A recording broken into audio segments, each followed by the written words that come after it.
Hey guys, so today we're going to be looking at the Les Paul killer, the Yamaha SG. Actually it's an SBG, I'll explain more why it's called an SBG, against a Les Paul standard 1994, and the SBG is in 1984. So yeah, let's get to it.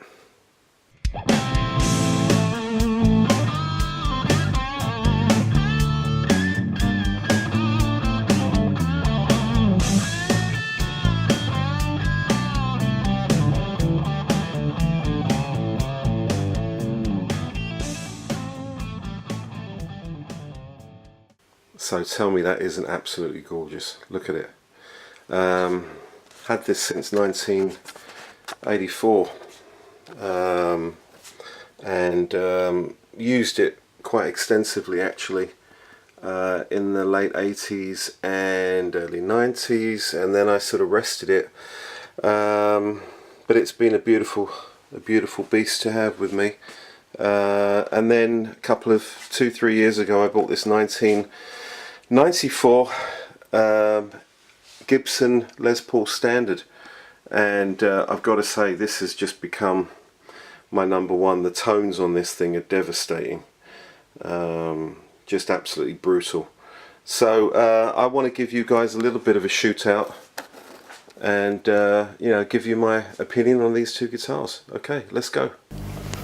Hey guys, so as I was saying just earlier, the reason that the SBG was called the SBG for a period of time was that there was a court case involving Gibson where they said that you have to cease and desist from using the SG moniker, and this got resolved somehow and they went back to being able to be called SG again.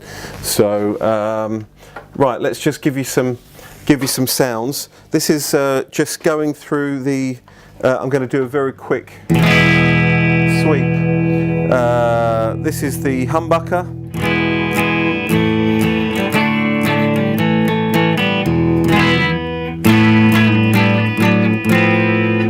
The middle position.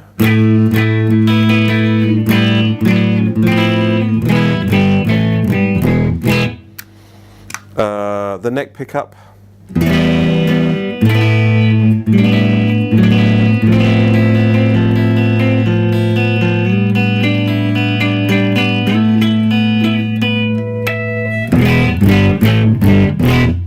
And then with the single coils on,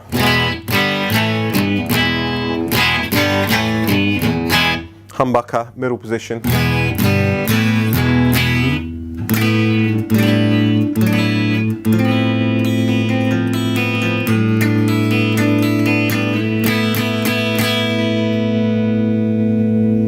then I'm going to put a bit of distortion on now. This is still single coil.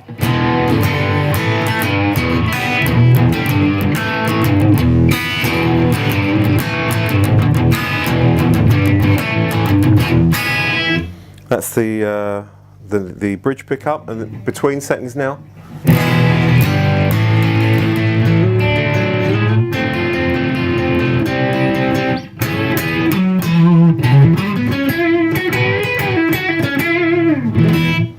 And then the neck one.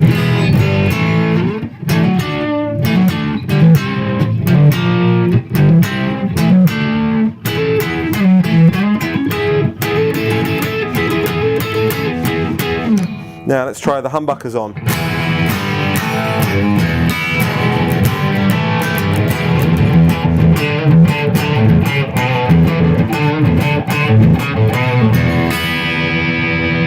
That sounds gorgeous.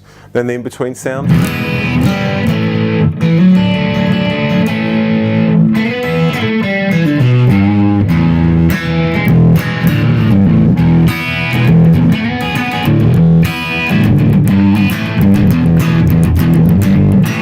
Then the next pickup.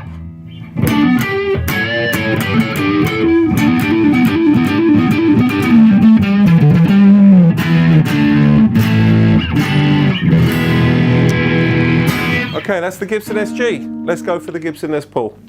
Gibson, did I just say Gibson SG? I mean the Yamaha SBG. Alright, let's look at the Gibson, guys. Okay guys, here we are with the Gibson Les Paul Standard 94. Everything's standard on both guitars, by the way. I haven't done anything to either of them, so whatever the standard spec is, maybe I'll put a little piece up showing you what the spec is of both guitars. Of course, this is just humbuckers. As far as I'm concerned, this is one of the nicest Les Pauls I've played. I haven't played many. A good friend of mine, Christian, has got a custom Black Beauty, and that thing scares the life out of me. It's so beautiful, you wouldn't believe it. Maybe I'll get him over and get him to show it to you. Anyway, let's go through the sounds, running from the humbucker on the bridge up to the neck pickup.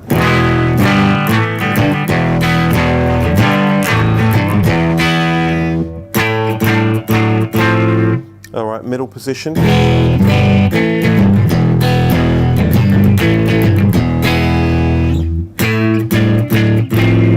Neck pickup.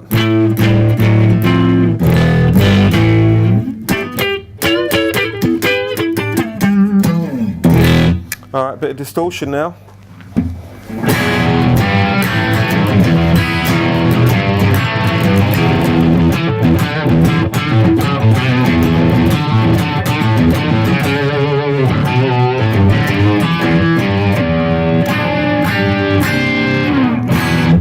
Middle position.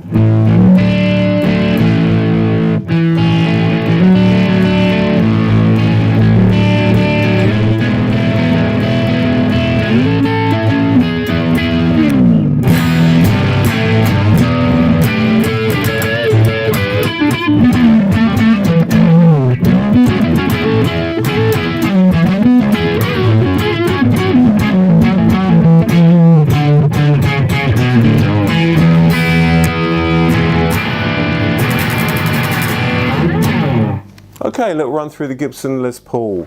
Let's have a little roundup. So, what do you think? Tone-wise, I think they're even Stevens. Apart from the fact that as soon as you hit the coil split on the Yamaha, you've got this other array of sounds coming out. I'd love to know what you guys think. You know, it's very difficult. You're doing it from afar. I mean, my personal opinion is, which one would I go to? I play in a Thin Lizzy covers band, and obviously, you know, it's Les Pauls all the way. I'd love to take the Yamaha out. Two things stop me doing it. The first one is that the finish is blooming a little bit, which is a bit of a worry for such an old guitar. I've got and again, I'll post up some shots to let you see this. The other thing is it's very neck heavy. Very neck heavy, whereas the Les Paul is just weighted unbelievably beautifully, and it's what you see is what you get. It's kind of like your Telecaster of Gibson's. You know, it's a plank of wood, 2 pickups, and away you go. But it's beautiful with it. So that's my opinion. I'd be very interested to hear what you guys think as well. I think maybe the Yamaha against a Gibson custom would be a more equal piece, but for me, and I'm going to make an opinion, I love the Yamaha and I'll always keep hold of it because it's going up in value, but the Les Paul just has got that mojo that you just can't beat. But let me know what you think, guys. Anyway, lovely talking to you, and I'll see you next time. Okay, bye.